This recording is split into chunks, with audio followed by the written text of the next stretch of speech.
Pagbabahaginan, ang huling buhay. Ito ang isa sa pinakamagagandang at pinakabanayad na artikulong nabasa ko sa loob ng ilang sandali, walang politika, walang relihiyon at walang isyo sa lahi, pagkain lamang para sa pag-iisip.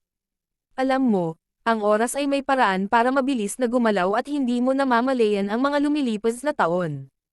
Parang kahapon lang na bata pa ako at nagsisimula sa aking bagong buhay.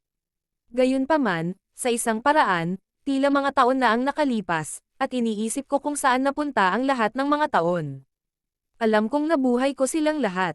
May mga sulyap ako kung paano ito noon at lahat ng aking mga pag-asa at pangarap. Gayunpaman, narito na, ang huling quarter ng aking buhay at nagulat ako. Paano ako nakarating dito ng napakabilis? Saan napunta ang mga taon at saan napunta ang kabataan ko? Naaalala kong mabuti, nakikita ko ang mga matatandang tao sa paglipas ng mga taon at iniisip na ang mga matatandang tao na iyon ay ilang taon na ang layo sa akin at na ako ay nasa unang quarter pa lamang at ang ika-4 na quarter ay napakalayo, kaya hindi ko ito may larawan o lubos na maisip kung ano ito ay magiging tulad ng. Gayunpaman, eto na. Ang aking mga kaibigan ay nagretiro at nagiging kulay abo, mas mabagal ang kanilang paggalaw at nakikita ko ang isang mas matanda na tao ngayon. Ang ilan ay nasa mas mahusay at ang ilan ay mas masahol pa kaysa sa akin, ngunit nakikita ko ang malaking pagbabago. Hindi sila tulad ng mga naaalala ko na bata pa at masigla.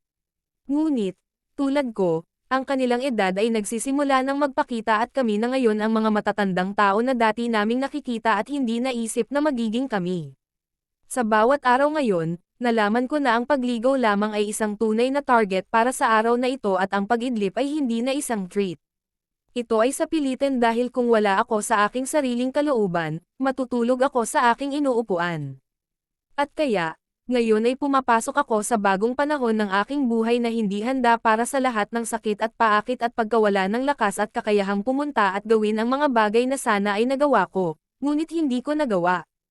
At least ngayon alam ko na, though I'm on the last quarter and I'm not sure how long it will last, that when it's over on this earth, it's over. Magsisimula ang isang bagong pakikipagsapalaran, pakiramdam ko. Oo, may pinagsisisihan ako. May mga bagay na sana ay hindi ko nagawa, mga bagay na dapat kong gawin, ngunit tunay na maraming bagay na masaya akong nagawa. Ito ay lahat sa isang buhay.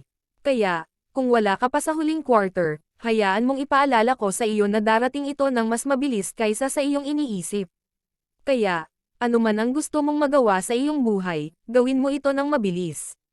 Huwag masyadong magtagal. Mabilis lumipas ang buhay. Kaya, gawin mo ang iyong makakaya ngayon, dahil hindi ka makatitiyak kung nasa huling quarter ka na o hindi.